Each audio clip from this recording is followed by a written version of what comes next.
Level Up is a regular podcast that brings you topics to help you perform at work and in life at your very highest level.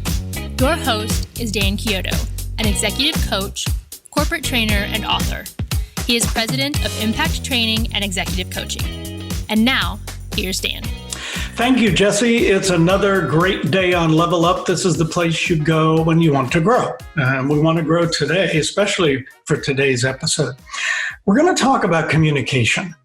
And I want you to think a minute. If you were to rate yourself on communication 1 to 5, 5 is the best, 1 is not the best, where would you rate yourself? Just think about that for a moment. And wherever you are in terms of communication, I bet you want to get better. So today, we're going to learn a tip or two about a perfected method that's changed people's lives. And so I'll tell you a little bit about my guest. Since retiring as a new university professor of English and technical communication, our guest today consults globally for multicultural organizations on powerful communication strategies and championship teamwork for some of the finest organizations on this planet. His formula for strategic communication is called MAINPoint. And we're honored today to have the head of that organization, MAINPoint, Wallisch and Associates, here with us, Dr. Bill Wallisch. Welcome, Bill. It's good to have you here.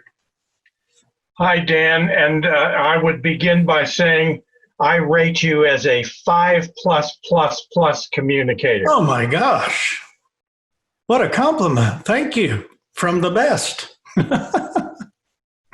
That's great. You know, I want to get started about MAINPoint, but you have one of the more interesting backgrounds that I've seen. Can you tell us a little bit about that and maybe even that hat too? It's a great hat.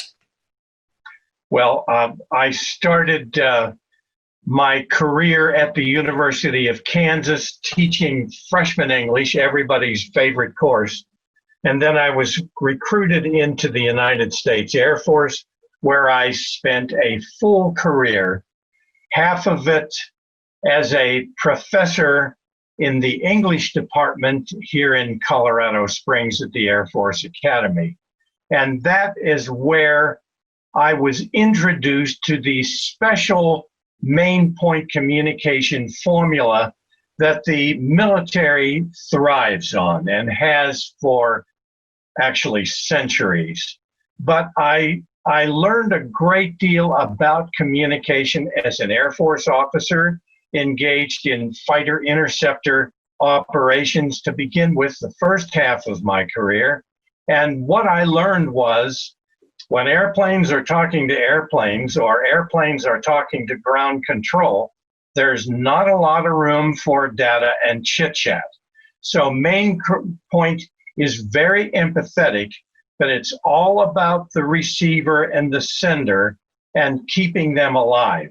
In ground operations with the Marine Corps and the Army, it's exactly the same. Ships at sea for both the Navy and the Coast Guard, exactly the same. So that's the background. When I retired from the Air Force Academy, I did a stint at another university where I was vice president in the state of South Dakota at Northern State University. And then I started Wallisch and Associates, and we've been at it ever since. So you might be, interrupt anytime you want, Dan. But I can tell you that the special brand of communication that we practiced at the Air Force Academy and still do was really embraced by President Jimmy Carter. In 1978, Carter was aware of the fact that there was entirely too much gobbledygook in government communications, and he issued this executive order number 12044 in March the 23rd of 1978, and I'm going to quote it. Jimmy Carter said, "The government will speak in plain English for a change. The American people will not trust a government they don't understand." And that put us on the road. We were teaching strategic communication or MAINPoint communication, not only to cadets at the academy, but throughout the Air Force. And Carter got the idea that our professors should get on the road. And we went all over the U.S. government, touching every single government agency in Washington, D.C. and in far-flung places. We taught strategic communication on board ship, but our anchor classroom was at the Department of Commerce. They have a huge auditorium there, which holds nearly 1,000 people. And, we would hold forth for a day teaching those government bureaucrats, and they were quite receptive, the MAINPoint communication method.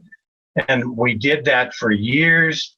And after I retired, we were well known in the government, and we returned to teach at the White House and many other government agencies. One of the fun agencies that I am still working for is NASA. Oh. And I've been training all of the astronauts there. As a matter of fact, when you're chosen to be an astronaut in training, strategic communication is one of the required courses. So that's the background and a little bit about the history of the method. Dan, I'll turn it back over to you for any questions you have. Boy, that sounds wonderful. One time years ago, there was an astronaut interviewed, and you and I had discussed that this astronaut took MAINPoint, as they all do. And I noticed how he answered the questions really directly and understandable. And even later, the correspondent said, wow, you really know how to speak. You speak right to the point. And he made the comment on the air that, well, we're taught a special method. And I knew that was MAINPoint. And that's just wonderful. That is great. Do you think that as organizations learn MAINPoint, do you feel that the ones that really have all departments learning it can start to speak that language and make communication better there? Oh, yeah. And some of the most successful trips I've had teaching MAINPoint, I can give you an example. I think it's fine for me to mention that the Coca-Cola company embraced MAINPoint all over the world. And as a matter of fact, I used to spend a lot of time in Atlanta, Georgia, on their campus there at the training center. And I would also go to Brussels, Belgium, where Coca-Cola had a training center, and we would bring associates in from all over Europe and elsewhere to learn MAINPoint.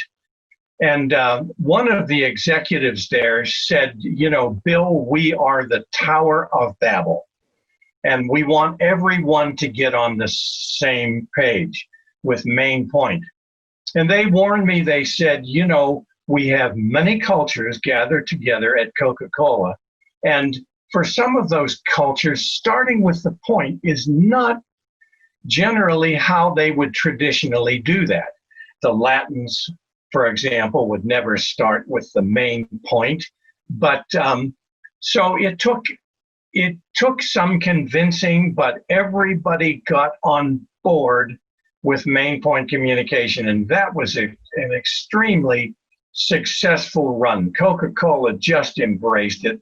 What a wonderful company that was to work for. I worked with Coke for 20 some years, and they were extremely receptive and very good at MAINPoint communication. Where it works best is where the very top embraces MAINPoint communication and encourages everyone to get on board, so that people are not afraid to start with the MAINPoint.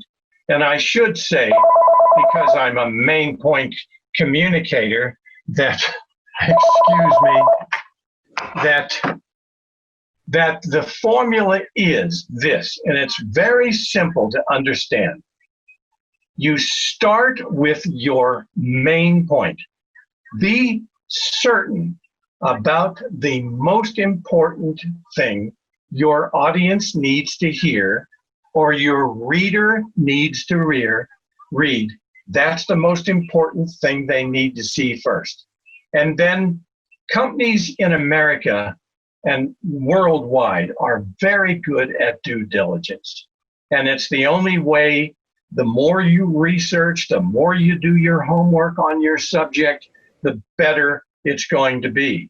But the problem is you can't put all of that data and research into your message.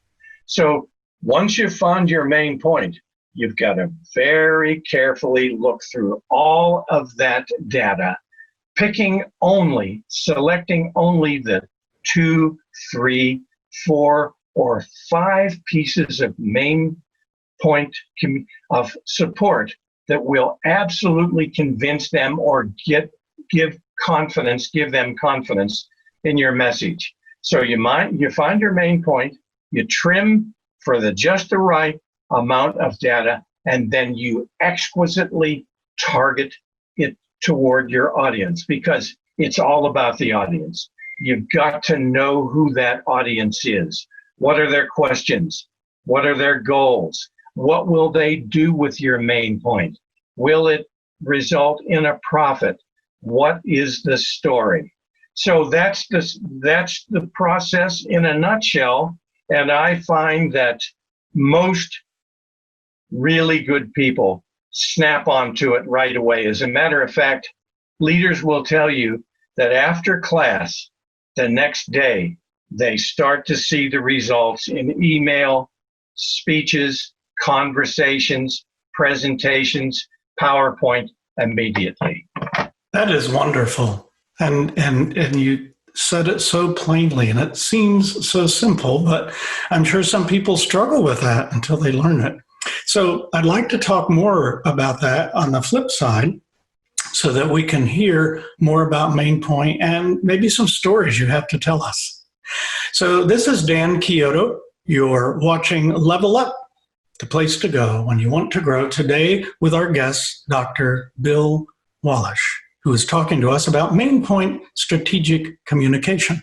We'll be right back after this. If you're like most people, your thoughts tend to bounce all over the place. And when you are stressed or worried, they naturally gravitate towards the negative. Many are so accustomed to allowing negative thoughts, worry, fear, and stress to dominate their thinking, they don't even realize they're doing it. Some even feel guilty if they're not constantly thinking about their problems. Mind walking is a daily 15-minute exercise where you practice thinking on purpose while you walk. Just walk and listen as success coach Bill Mansell guides you through the mind walking exercises. In just 15 minutes a day, you'll learn how to get your mind's attention and focus your thoughts towards what's right in your life now and what you want to create in your future. Visit mindperk.com to learn more and purchase the Mind Walking program. So glad that you came back. I knew that you would, because this is a great topic. MAINPoint, strategic communication. And we have the best with us today, Dr. Bill Wallisch, who just explained the formula on the flip side of what MAINPoint is and how it works. So I think now, Dr. Wallisch, I would like to ask you to tell us about some of the things you've seen that after people learn MAINPoint, what do they do with that? I bet you have some stories about how proud you are of how people have used it. Yeah, it's amazing how organizations will improve their techniques over every channel. In particular, I'm very proud of the fact that I work quite a bit with the scientific community. And, you know, especially during this time of coronavirus, we are very aware of the remarkable expertise we have in the scientific and medical community around the world.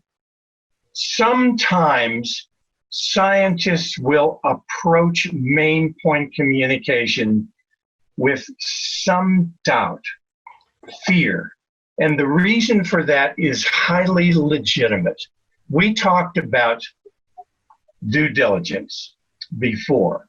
Scientists take great pride in their due diligence. As a matter of fact, the really great scientists are always trained on scientific method.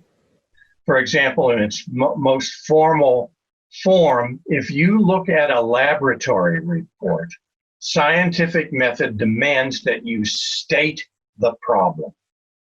And the more you can state that problem, the better every dimension of that problem. And you can be sure you can see scientists now at work trying to describe coronavirus as best they can, every single piece of information. And so that statement of the problem becomes very long. Then once the community is satisfied that it has thoroughly examined the problem, the next thing together is put together research, an inquiry of some kind. And other fields do that as well. Marketing, for example, with focus groups and polls. So we see scientific method alive and well in many other professions. So the scientists put together some kind of an inquiry, and we always think of test tubes and long glass contraptions as they're making their wonders happen as they look into microscopes, and they very carefully record all of their numbers. And we know that in the case of finding a vaccine, that can go on for years, they say.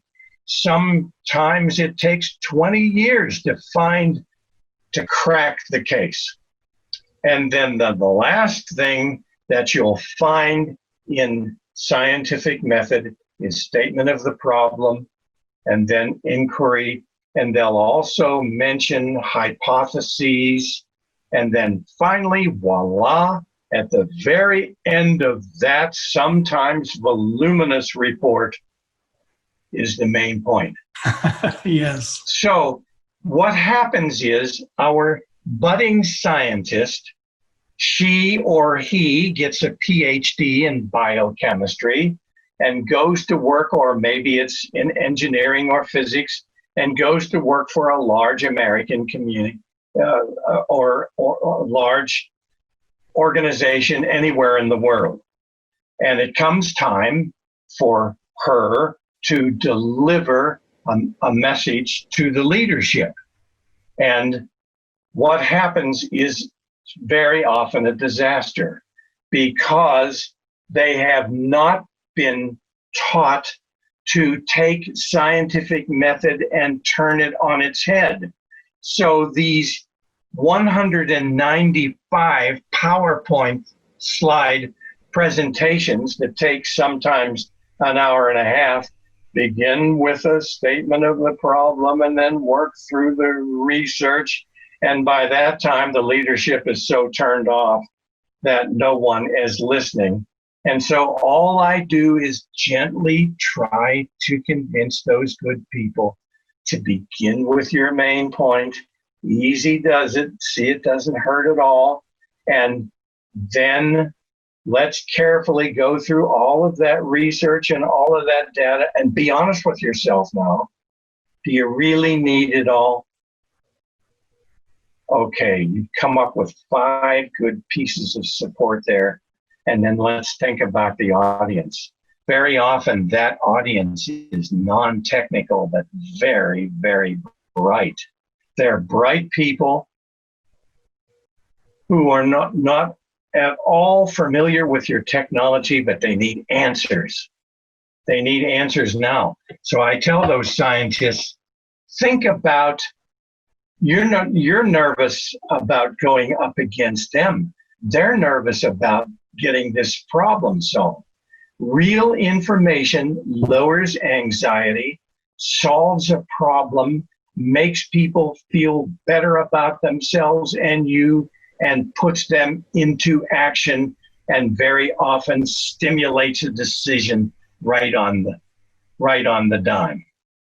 And I remember taking one scientist at Coca-Cola, and she did a fabulous job with her first presentation to the chairman of the board. And he complimented her very much for what she had done.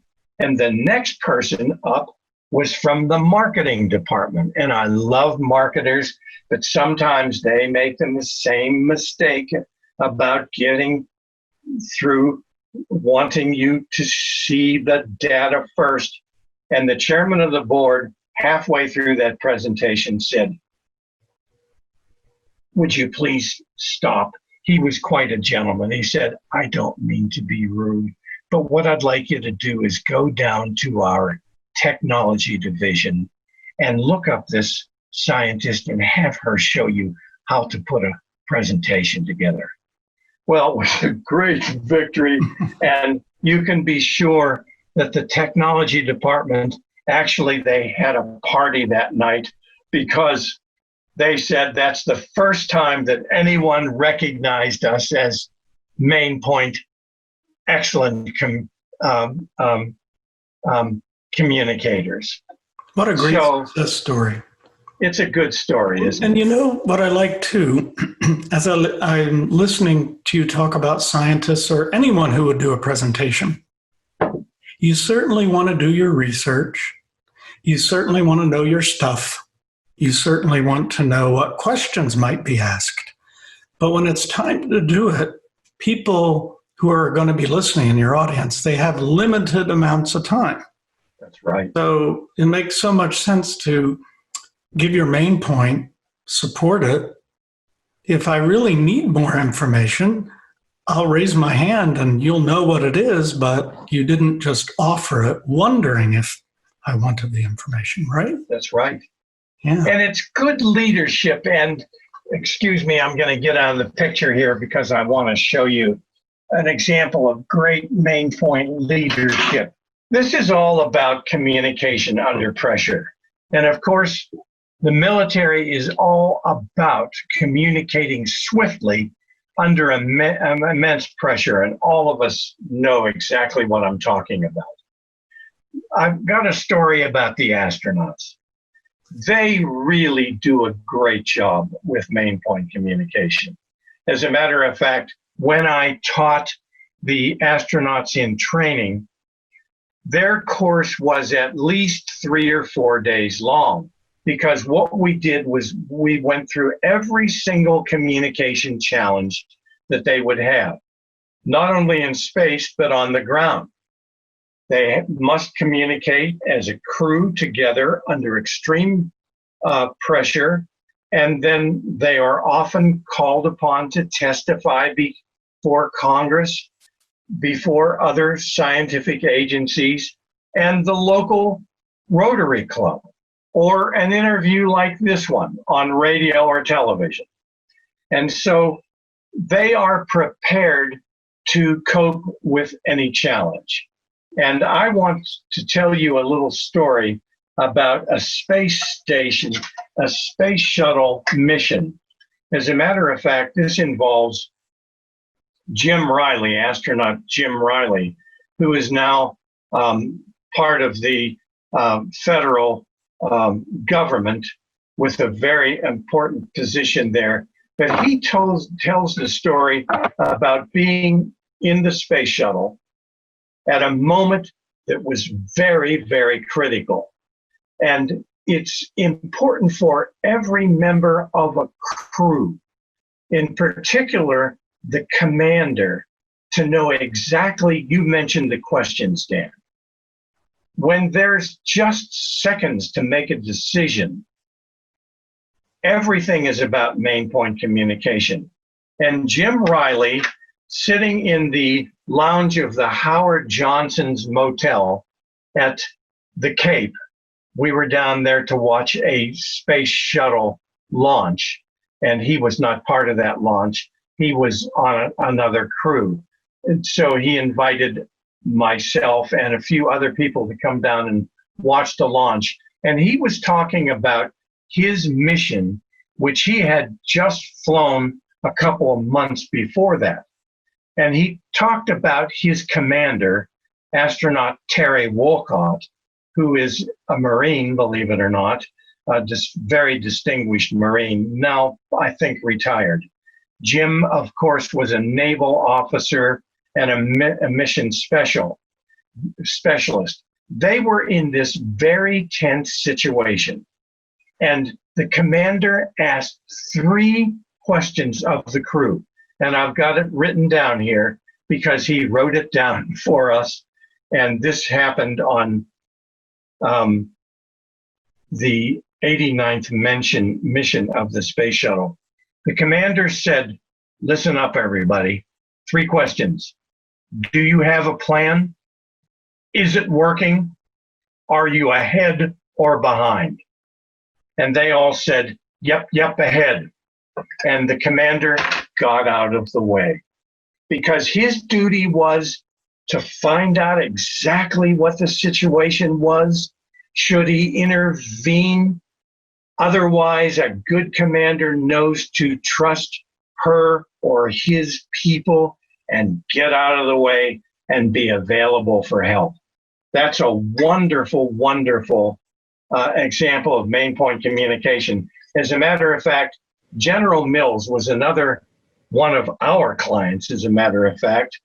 And they adopted that as their mantra for a couple of years. When you would walk into the General Mills headquarters in Minneapolis, Minnesota, there was a picture of Jim, and under it were the sentences, do you have a plan? Is it working? Are you ahead or behind? That is great. It's so simple, isn't it? To use this process. It's kind of the opposite of a work of fiction. We would read it chapter by chapter and never want to know how it ends up. Right. Yes. But for the rest of life, for the organizations we're in or anything else, get to your main point. Some people say land the plane. That's right.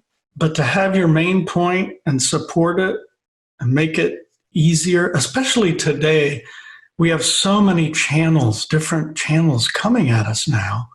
It's just a lot of information. And thinking about this, I read an article recently that said the employees of the future are going to be employees who are above average. People won't be hiring average people, and people won't be retaining average people. They will have the best of the best, and those people will have to be good at time management, good at multitasking, good at wanting to learn more, but certainly stellar at communication if we're going to make this team really function. So I just applaud your work and all you do for that, because too many people, I think, feel like, well, I communicate the way I communicate. That's a soft skill. The hard skill, if I'm a doctor, I better know how to be a surgeon. But communication, this is how I do it. But we really need to think about MAINPoint and become better communicators, I believe. Don't you? Absolutely. Well said, Dave. Dan. Anything else you would like to tell us as we end up our episode? No, it's just a real pleasure to have visited with you. I've long admired your work, especially with executive coaching and time management. And we should mention that you are also an exquisite MAINPoint teacher yourself. And I'm sure you're incorporating, it's natural to incorporate that in your executive coaching. And I know you're seeing results. Yes, from that. You bet. And by using MAINPoint, which I learned from you, I also find that people will appreciate it. and they like you to communicate that way. And in some cases, those who have learned MAINPoint, others who haven't will say, boy, there's something special about how they say what they say. And that's MAINPoint. Yes. So that's wonderful. Thank you so much for your moments shared with us. Just wonderful information that we will hold on to. I always appreciate the time that our guests take to do Level Up, but I don't want to forget you, our viewers. And I want to thank you for being here today and for listening and viewing what we do, because now we're on SoundCloud, Stitcher, Google, iTunes, and YouTube, and appreciate that so much. Another salute to Storm Cloud Marketing, who puts our video product together. You can also go to my website, impactbydan.com, and look under podcast, and you will find the other episodes.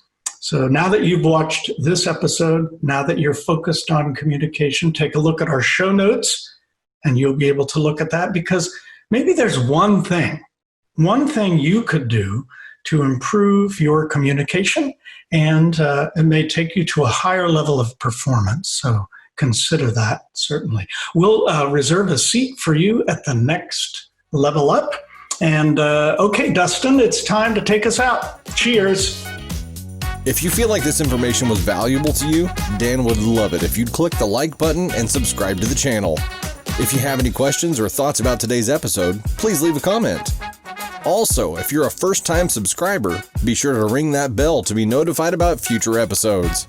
To learn more about what Impact's training and development can do for you and your business, visit impactbydan.com, where you can find more information about executive coaching, corporate training, keynote speaking, and much more. Thanks so much for watching.